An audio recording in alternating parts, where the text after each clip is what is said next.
Doit-on frapper en profondeur dans le territoire russe? Nous avons besoin d'une autorisation. Depuis plusieurs mois, disons 2 ou 3 mois maintenant, que l'Ukraine demande l'autorisation pour frapper la Russie en profondeur, c'est-à-dire directement sur le territoire russe, avec des armes occidentales de longue portée et de frappe très précise. Alors, M. Zelensky, qui se dit être en guerre contre la Russie, en réalité ne dépend que de l'OTAN. L'organisation de l'Atlantique Nord ne dépend que de cette organisation, cette alliance militaro-militaire au sein duquel il ne fait pas partie. L'Ukraine ne fait pas partie de l'OTAN, mais dans une guerre, l'Ukraine a besoin de l'OTAN avant d'engager.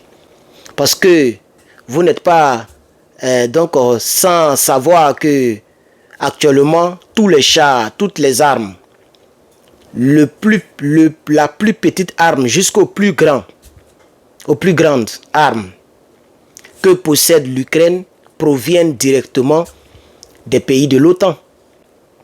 Alors, l'Ukraine a compris que les chars, les Leclerc, Abraham, etc. sont beaucoup plus insignifiants devant la redoutable armée russe. Et donc, il faut aussi frapper la Russie en profondeur avec des missiles, avec des armes de très longue portée. Cela a été donc l'objet de la discussion entre le président américain Joe Biden et le président ukrainien. Ce n'est pas encore officiel, mais selon le Washington Post, chers camarades peuples d'Afrique, les Américains ne trouvent pas favorable à une frappe ou à des frappes en profondeur de la Russie. Au contraire, les Américains ne jouent pas avec les Russes. Les Américains ne jouent pas avec la parole des Russes. Même quand vous regardez tous les films où la Russie, diplomatiquement, est dans un problème avec les Américains, ils ont toujours pris cela au sérieux.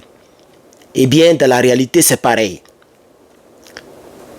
Alors, dans les jours à venir, vous allez découvrir que le plan de M.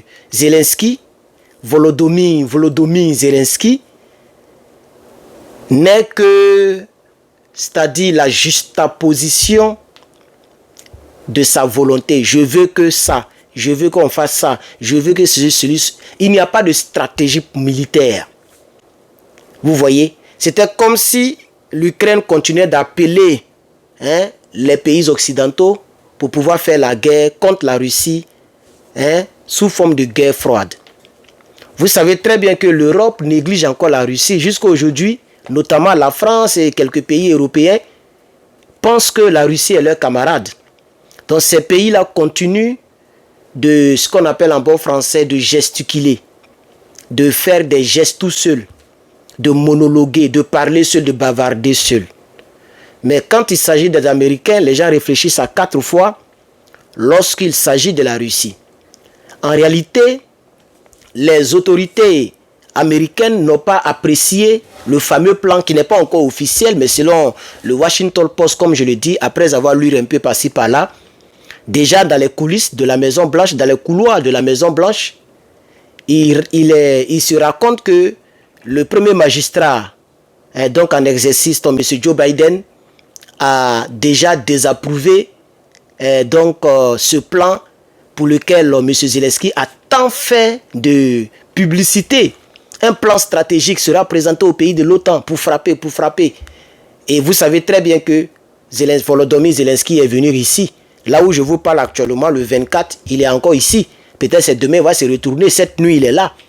Et dans les coulisses, il se raconte que le président Joe Biden ne va pas hein, on va dire, ne pourrait pas, parce que ce n'est pas encore officiel, ne pourrait pas accepter ce plan, parce que les généraux américains ont considéré ce plan-là comme un plan très faible.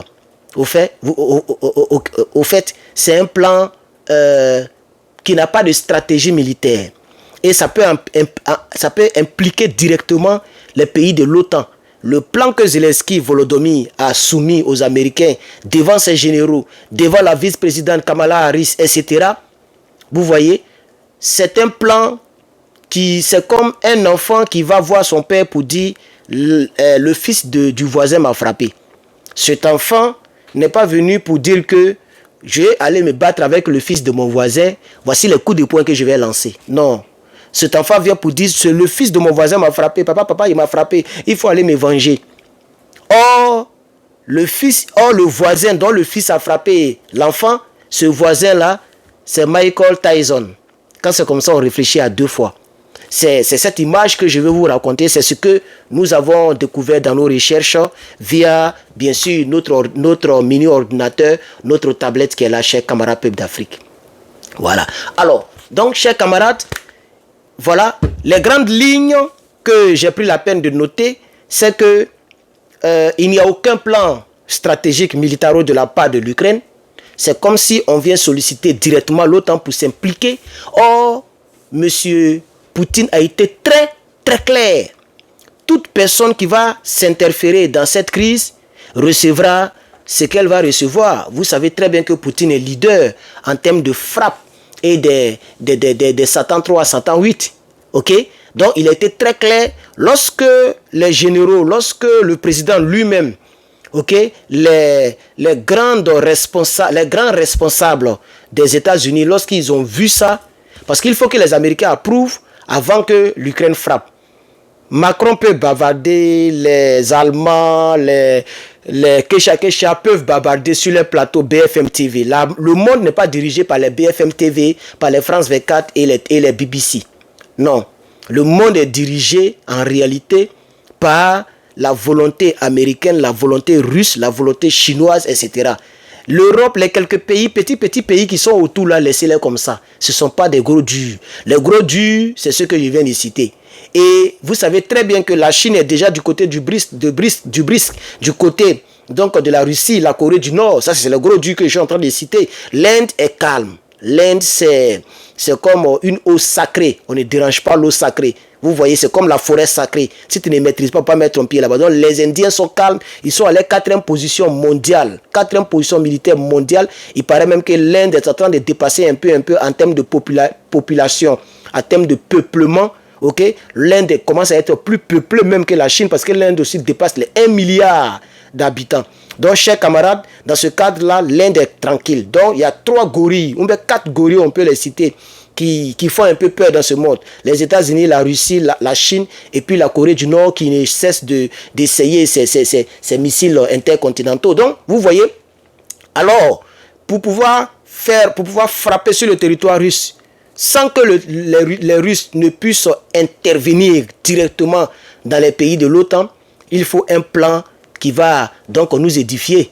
Alors malheureusement, dans les couloirs de la Maison Blanche, il se raconte que le chef de l'État américain va donc convaincre l'Élysée, les Bavards, l'Europe, pour que ce plan-là ne rentre pas, donc ne puisse pas être adopté.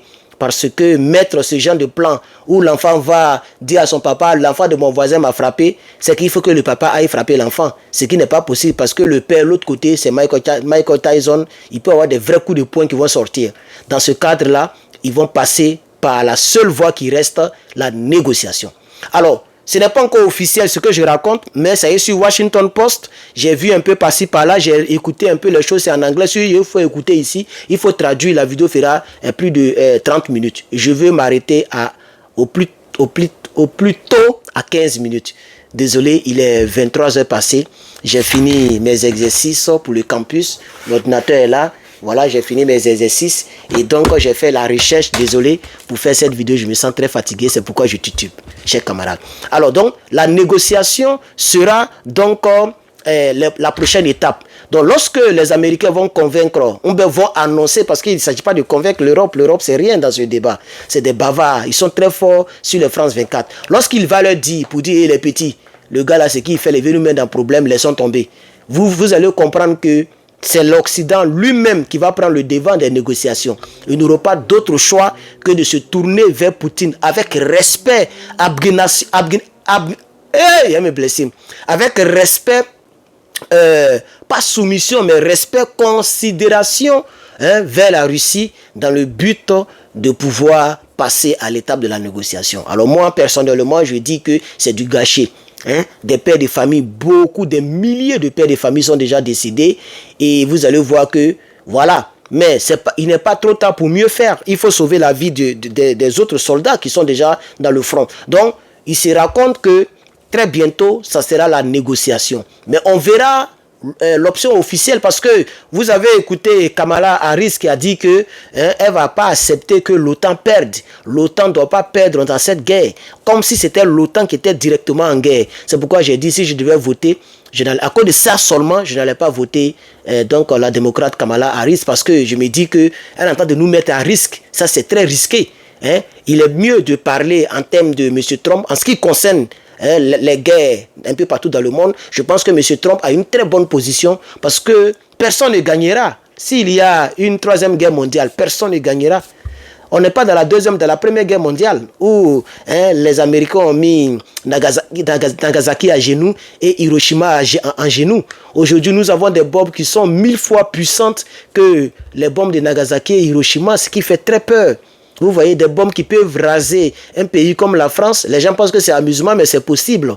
C'est possible, vous comprenez. Donc, c'est dans ce cadre-là que, malgré que l'Europe, d'une manière ou d'une autre, avait déjà autorisé à l'Ukraine de frapper, vous allez comprendre que, selon les rumeurs, si ça s'avère vrai, c'est ce que je souhaite, les Américains et dans la grande majorité de l'OTAN, dans sa grande majorité, va prendre la direction de la négociation pour pouvoir mettre fin à ces histoires. Mais, avant de terminer, une information très capitale, même si je me sens très fatigué, je suis en train de dormir même, je me suis déjà lavé, brossé, là je suis en train d'enregistrer la vidéo, je suis même en chocoto actuellement, voilà, mais j'ai mis mon One Love pour pouvoir faire cette vidéo, voilà, chers camarades peuple d'Afrique, n'oubliez surtout pas de commander nos t-shirts qui sont là, merci, il y a 2 personnes qui ont commandé aujourd'hui, dès que j'ai fini le direct, et il y a une personne qui a commandé son scanner, voilà, le site internet sera aux alentours de la vidéo, mais dans le montage de la vidéo. Je termine pour dire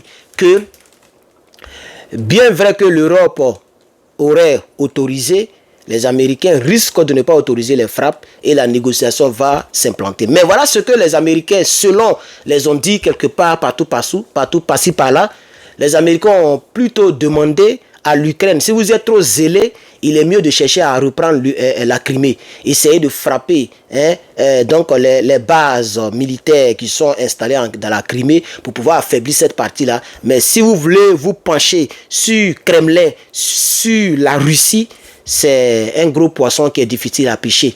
C'est une grosse baleine qui peut avaler la maison. Donc, il faut faire très attention. Je pense que sur le coup, si ça s'avère vrai, et c'est mon souhait, je pense que Joe Biden finira son mandat avec une sagesse incommensurable. Parce que si les gens veulent s'entêter, la Russie risque de lâcher prise et de perdre patience et d'employer des très gros moyens qui vont mettre le monde entier en genoux pendant plus de 2000 ans. Parce que c'est des bombes qui affectent sur des générations. Chers camarades, ainsi prend fin notre vidéo. Voilà, merci d'avoir suivi cette vidéo. N'oubliez pas de passer vos commandes. N'oubliez pas surtout de liker et de partager. Pour ceux qui ne me connaissent pas, je m'appelle Herman le Patriote, cyberactiviste panafricain. Je vous remercie.